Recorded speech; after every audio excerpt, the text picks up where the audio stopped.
Shri GD Arora जी, घनश्याम दास अरोड़ा जी। धन्यवाद उपाध्यक्ष महोदय, आपने मुझे महामहिम राज्यपाल जी के अभिभाषण पर चर्चा के लिए समय दिया। महामहिम की अभिभाषण की शुरुआत सुशासन से हुई। सुशासन अर्थात आम आदमी के जीवन को सरल बनाना, और आम आदमी के जीवन को सरल बनाने के लिए विकसित भारत संकल्प एवं जन संवाद यात्रा के माध्यम से लोगों के घर द्वार पर पहुंचकर उनको सुविधा प्रदान की दी गई, और उस सुविधा के तहत वृद्धावस्था सम्मान भत्ता जो मिलता है उसके प्रमाण पत्र, BPL राशन कार्ड जिनका बनना है वो राशन कार्ड बनाने का काम, और जिन लोगों का आयुष्मान कार्ड बनना है, अपेक्षित है, पैरामीटर मापदंड पूरे करते हैं, मौके पर ही ये सब कुछ बना कर दिया गया। और परिवार पहचान पत्र के माध्यम से पात्र व्यक्ति को सुविधा मिले, यह सुनिश्चित करने का प्रयास भी इस विकसित भारत संकल्प यात्रा के माध्यम से किया गया। और हमारे माननीय मुख्यमंत्री जी कितने जनहितैषी हैं। सामाजिक सुरक्षा पेंशन 3000 की गई, जो भारतवर्ष में सर्वाधिक है।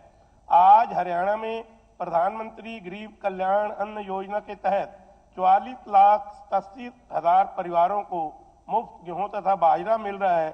प्रधानमंत्री उज्ज्वला योजना के तहत 12,05,000 मुफ्त रसोई गैस के कनेक्शन दिए गए हैं, और 19,94,000 किसानों के खातों में अब तक 4,157 करोड़ से अधिक की राशि उनके खातों में दी गई है।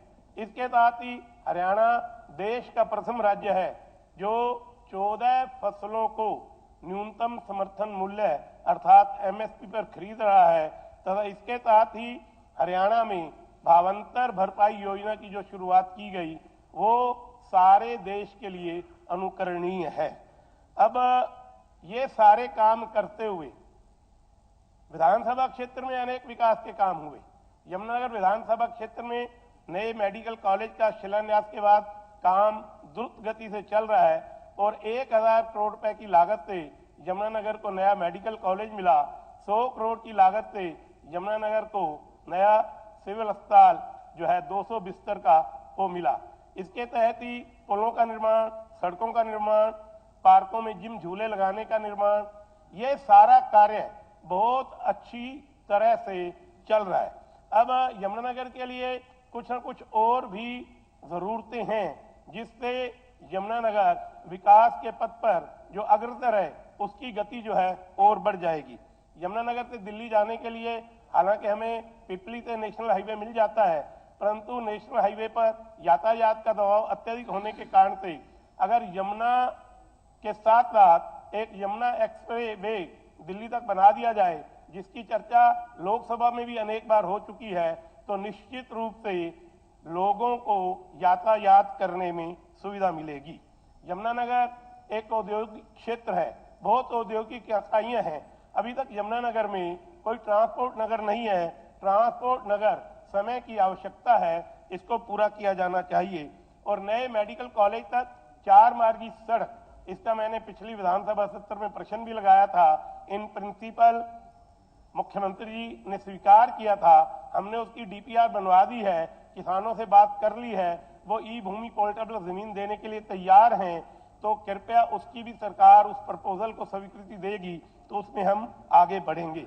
इसी तरह यमुनानगर में बहुत समय से ICD इंटरनेशनल कंटेनर डिपो जो रेलवे से संबंधित है उसको बनाने की मांग भी चल रही है। हमने सरकार को प्रतिवेदन भी दिया है, और हमने सरकार को कहा कि यमुनानगर के औद्योगिक विकास में ये ICD बड़ी महत्वपूर्ण भूमिका निभाएगा।